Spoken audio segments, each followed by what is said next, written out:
Hello and welcome to an all-new DC Cast Explosion Network's hub for discussing all things DC Comics related.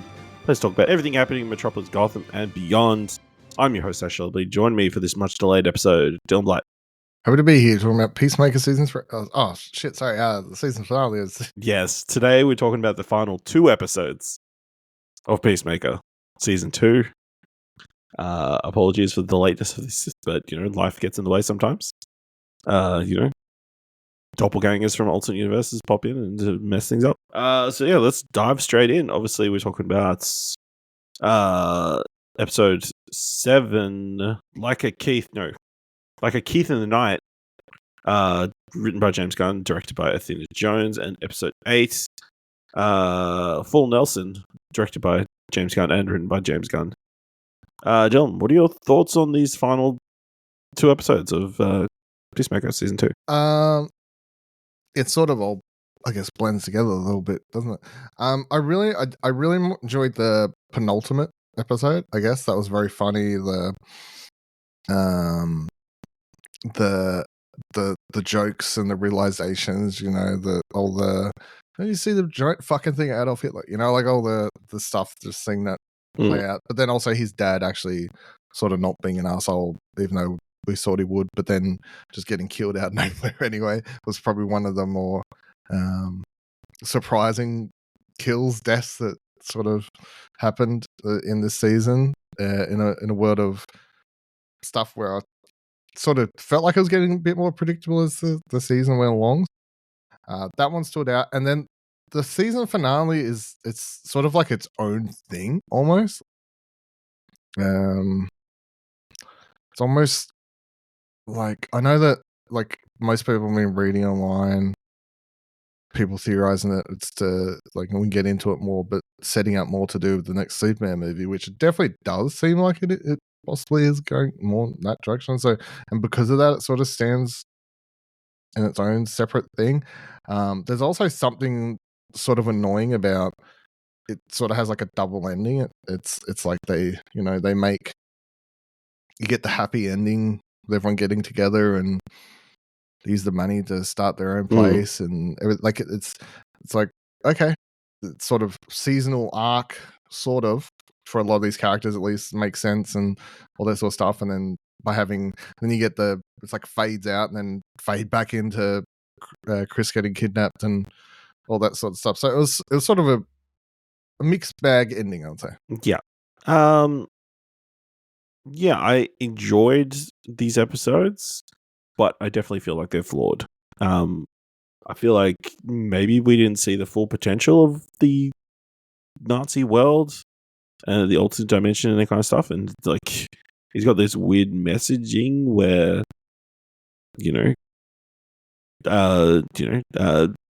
his dad is not really that bad guy. Like, he doesn't really believe in all the Nazi-ness, but so he's sort of a good guy, but also is complicit in that he's allowed all this Nazism beliefs to like still fester and that kind of stuff. But can you hold it up against him in a world in which Nazism is the predominant thought process? And then the finale was definitely an episode of putting pieces in place for other projects to a certain degree, rather than concluding the story of Peacemaker or what we've done this season, so. But we'll get into it as we recap these episodes. So let's start off with Like a Keith in the Night, reading from Wikipedia. After realizing Earth 2 is controlled by Nazis, Chris and Amelia Harcourt fight security before escaping on Chris's motorcycle. I will say, disappointed that old Rick Flag Jr. was not to be seen in August at any point during this Nazi universe. It's disappointing. It would have been very amusing to have seen him get killed again by Peacemaker. Adrian is told by Adrian 2 that he has worked with the Sons of Liberty fight back against the Nazi government. Adebayo runs away from the white supremacists until she is saved by Judo Master, who electrocutes the mob in a pool. He takes her to a vacant house where he has been staying, explaining the history of the world, after he read the residential history books. Let's take in there, and also he had only been there like an hour or two before they... No, I guess maybe half a day.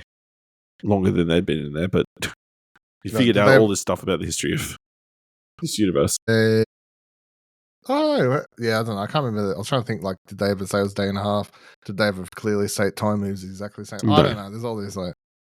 You get the impression that after when they got the device, they immediately went to Adrian's house to set it up. Yeah. So, but yeah, I mean, not a lot to go from there, obviously. Yeah. Nazis, killing them in the pool is pretty cool. Yeah, that part was fine. What's his shout when he does it? I can't remember. Funny. It's been a couple He shouts weeks. something. It's been a while, yeah. He shouts something while he does it. That was pretty. Yeah. Meanwhile, Agee reveals that Agee calls Keith to come home, where he has economist hostage. Agee reveals that Chris 2 is dead and that he knows about the quantum unfolding chamber, where he met his number one Earthworld 1 counterpart.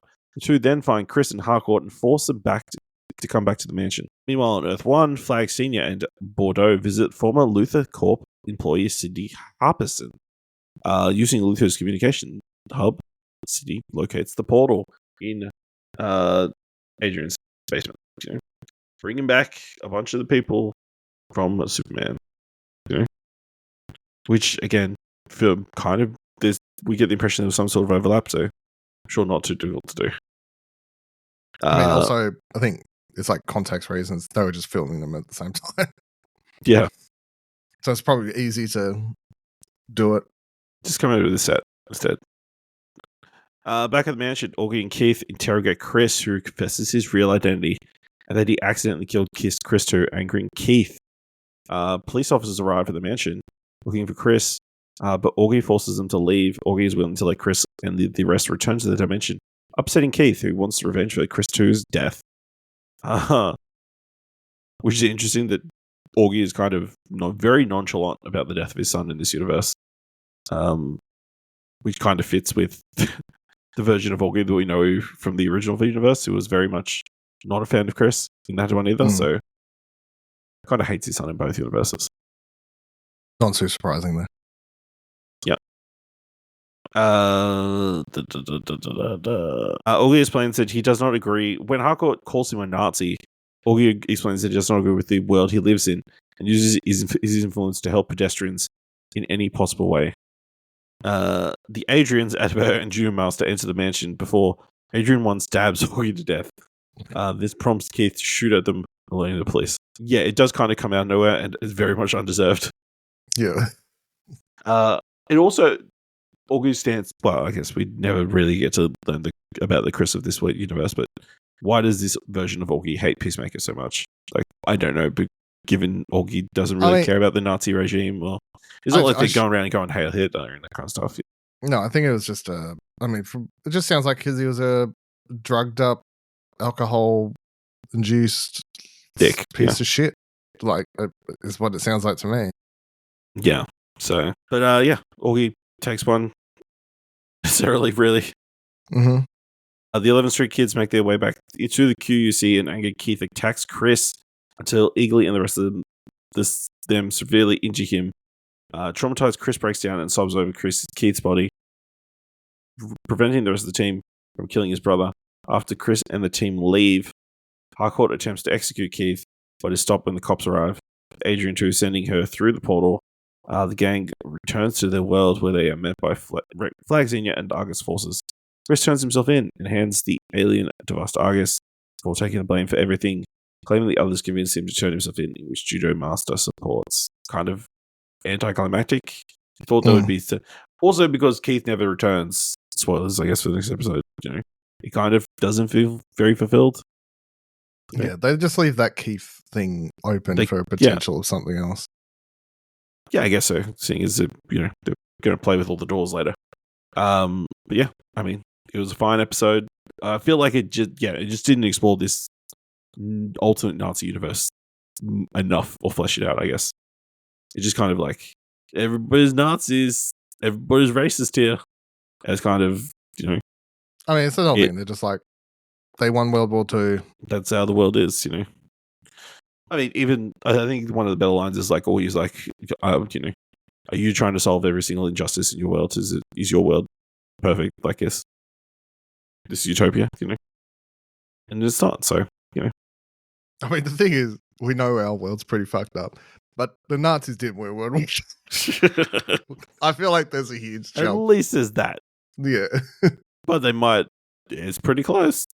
Yeah, well, yeah. Jumping up to the finale, Phil Nelson, 1 month prior. So we get to see the much talked about night before. Kristen Harcourt talk at a diner, much used in DC Comics lore, Big Belly Burger. Harcourt claims that she is not special now that she has been forbidden from returning to Argus, which Chris disputes. Chris decides to take Harcourt to a nearby Nelson concert on a boat. They dance, culminating in a kiss. However, Harcourt leaves immediately, disappointing Chris. I mean, there's I kind nothing of in got the the impression flashback. that it was more than a kiss. We were talking about, Yeah. you know? Also, I feel like we didn't need to see the flashback. Like, I don't know. They brought it up and talked about it enough that you sort of got the idea anyway. To sort of, I don't know. I feel like this was just a case of James Gunn wanting to get Nelson on a boat. Well, yeah. I mean, he has that, and then which he does again later. Well, no, later he has fucking He has Foxy Foxy Shazam on a boat. Foxy Shazam do the theme song before the season's over. In present day, Chris is incarcerated while waiting court in 3 months and refuses to accept visitors from the 11th Street Kids. Argus has seized ownership of the alien device, allowing them to access and lock doors in the quantum unfolding chamber. Harcourt and Fleury are sent to inspect a universe in a door, but they are attacked by small creatures that end up killing Argus agent Klein, forcing them to retreat. I mean, that was pretty funny, actually. It was pretty funny, but also pretty fucked up. It's like they fucking went onto the Yellow Brick Road, fucking Oz, and then these little fucking tiny monsters, which I feel like I've seen somewhere before. I don't know if they're from something, but yeah. I don't know if they're from something, but yeah. I think it's funny how he makes fun of him and does that whole weird story beforehand. They spend 5 minutes on that, like looking at the girl at the bar or whatever the fuck the story was, just for him to get his face fucking destroyed. Yeah, fucking vomited on a stripper. Yeah, a stripper there. Yeah. What are you gonna do?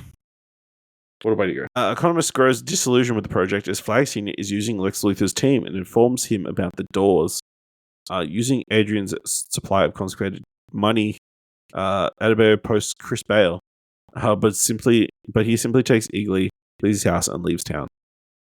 I do love the how Adebayo tricks Adrian into using the drug money. I guess you just don't love Chris as much as I do. You wouldn't be able to go that far. I'm willing to push my morals to make sure our friends are safe, because we're better friends. Great work. After discovering many dangerous dimensions, Argus eventually finds a habitable planet named Salvation. And Flag Senior pitches this door to the government as a prison for metahumans, feeling that prisons like Arkham and Bell Reeve lack the resources. Are you familiar with this comic book run called Salvation's Run? Yeah, so right before Final Crisis, there was a comic book run. They, the Suicide Squad and Amanda Waller send all these people, all the supervillains in the DC universe, to a planet, to get them off Earth. Called Salvation. Very niche, very small comic that I don't think many people read. So I was very surprised when this came up. It's like, whoa, that's James Gunn's read a bunch of stuff. Interestingly enough, in that universe, it's the Salvation is the training ground for new god, like the parademons. So it becomes a tie into all the new gods. So I don't know if that's going to just ring true to this, but very interesting. It is like kind of wild to pull a weird, very interesting pull of a bunch of interesting pulls in this episode. But yeah, it's interesting just to see, Rick Flag kind of going the full 180 and becoming super anti-metahuman after being. His arc is probably the not done well enough, I guess, is my biggest complaint about the season. Like, I never thought he was a good guy, but he does seem to go from like 5 to 10 very fast. Yes. Yeah. I understand wanting to get revenge on Peacemaker for killing your son, but why are you going on about this, alternate universe plan prison? Yeah.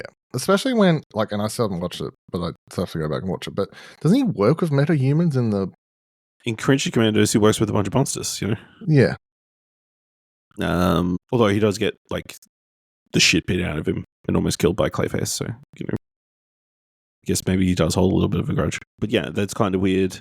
Also, his sudden falling out with Bordeaux, or, like, disinterest in Bordeaux, as he suddenly is all about the LexCorp people, you know? Or butting up with them. It's very odd. Or Luther Corp, I guess.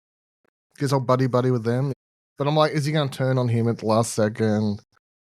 Throw Luther in the fucking sanctuary as well? Yeah, Salvation. Yeah. This is accepted, but Bordeaux dislikes the idea. She secretly meets with Harcourt to reveal the project and cooperates with the kids to locate Chris. They find his motel and talk to him about his importance in their lives. As they leave, Chris asks Harcourt if their night on the boat meant something. She finally admits it, which she happily celebrates in private. 1 week later, the 11th Street Kids have started a new agency, Checkmate, alongside Fleury, Bordeaux, and Judo Master. Chris and Harcourt are also dating and attend a Fox's Shazam concert together. As he returns to his motel... oh no, we'll stop there. Yeah, interesting. Like, obviously, there had been rumors about... Well, they said... James Gunn pretty much said no Peacemaker Season 2, but it'll be obvious what we're going to make next after the season finale of the... You know, seems like they're going to be doing a Checkmate series, potentially. You know? Obviously, Checkmate has a long history in DC Comics. Infamously kind of with Amanda Waller kind of playing a key role, so maybe she comes back in some regard, but it just feels very left field and out of nowhere that this would be the origins of Checkmate in this universe. Considering also because that name has never been mentioned or brought up, or there's no reference to any way. I don't hate this, like... There was no foreshadowing at all. I mean, the foreshadowing is the whole season of Aberdeen just wanting to start her own thing. Yes. That's the foreshadowing, I guess. Why Checkmate? It does go from that to Checkmate suddenly out of nowhere, but... Yes. And all these people just suddenly joining the 11th Street Kids. Like I thought that was pretty funny when the camera just pans out. I'm like, fuck it. No. Sure. Whatever. All these characters are actually like... Just like, I guess they're all disillusioned after being left to be cannon fodder for... They showed that they had been at least somewhat disillusioned with the stuff. So it wasn't too shocking to see him jump ship. And at the end of the day, I'm like, well, if we're getting a Checkmate TV series and you got a bunch of those characters all working together and it doesn't have Peacemaker in it, then they would be fun characters to see in a show, I guess. Yeah. I mean, sure. John Cena's becoming a bigger star. Like, I'm sure scheduling it'd be difficult to get him around. To me, it just seems like Peacemaker's... He's just going to be a co-star in the Superman movie. Yeah, I don't know. So obviously, we end the episode with Chris getting kidnapped by Argus. Operatives and brought to Flag. They take him to a door to Salvation, and Flag reveals that he has faked his signature so he could be used as a test before the metahumans are brought in. Chris put through the door and left there as Flag closed the door on him, and monster sounds come from the forest around him. Peacemaker left on Salvation all alone. What a cliffhanger, I guess. Disappeared. I don't know. Yeah. I feel like people are reading way too much into this, and I don't know that it will have much to do with the next Superman film. Why not? I mean, I don't like... What, do you think the next film is Superman gets sent to Salvation? Yeah, well, he's been teasing that Superman and Lex Luthor would have to team up together, basically, right? That's true. If he chucks Superman in there and he chucks Lex in there, I always got the impression the next movie is like them having to work together against a existential threat. Well, my theory is Brainiac was coming to Earth, and Superman and Lex have to work together to stop Brainiac. But maybe it's this. Who knows? They get currently. I'm not 100% sold on, but I think it wouldn't surprise me if it literally is they all get chucked there together, and then unfortunately Superman and Lex have to team up together to overcome and escape. Peacemaker's there. And Peacemaker's there, yeah. and some other metahumans that they've chucked in to round out the cast. Like, yeah. Yeah. I mean, it was. I don't know. It just didn't feel like a very fulfilling finale. No, it doesn't, because it just sets up a bunch of. It sets up stuff you don't even know what it's setting up. It's not, like, yeah. There's no clear path. Like, there's no Peacemaker will be seen next in blah blah blah, or Harcourt will be seen next in blah blah blah. No confirmed information. Yeah. Anything else you want to talk about from these episodes? I think one scene that we missed was Adebayo, like, kind of, breaking up with her wife, and then finally, kind of admitting that their lives have kind of moved in different directions, and as much as they love each other, they're just not. They can't fulfill each other's dreams with each other anymore. She's like, I thought you wanted to make a whatever, and she's like, yeah, but life happened. Now I want to open a hitman agency. Yeah, and sometimes you just got to chase your dreams. Yes. And I will say, I did enjoy elements of the checkmate montage, which was very extended and very in slow motion. James Gunn loves people and walking towards the camera. Yes. So yeah, any other thoughts on Peacemaker? No, future fine. of DC. It wasn't the future DC. Whatever, because it continues on. This show has nothing to do with. Doesn't change anything on that scale. I don't think. But yeah, it was fine. It was a perfectly fun season, but nothing to write home about. Season 1 or season 2? Season 1. Yeah. Okay. Let's know what you thought of the final 2 episodes of Peacemaker Season 2 by finding us on social media. By finding us at explosionnetwork.com/follow. If you want to help us out here at All New DC Cast, leave us a review on Apple Podcasts and Podchaser. Leave us 5 stars. Anyone leave 5 stars, or just tell a bit about the show. And if you want to help us over at explosionnetwork.com, keep the lights on, head over to explosionnetwork.com/support. Thank you very much for listening, and be sure to join us next time for an all new DC Cast.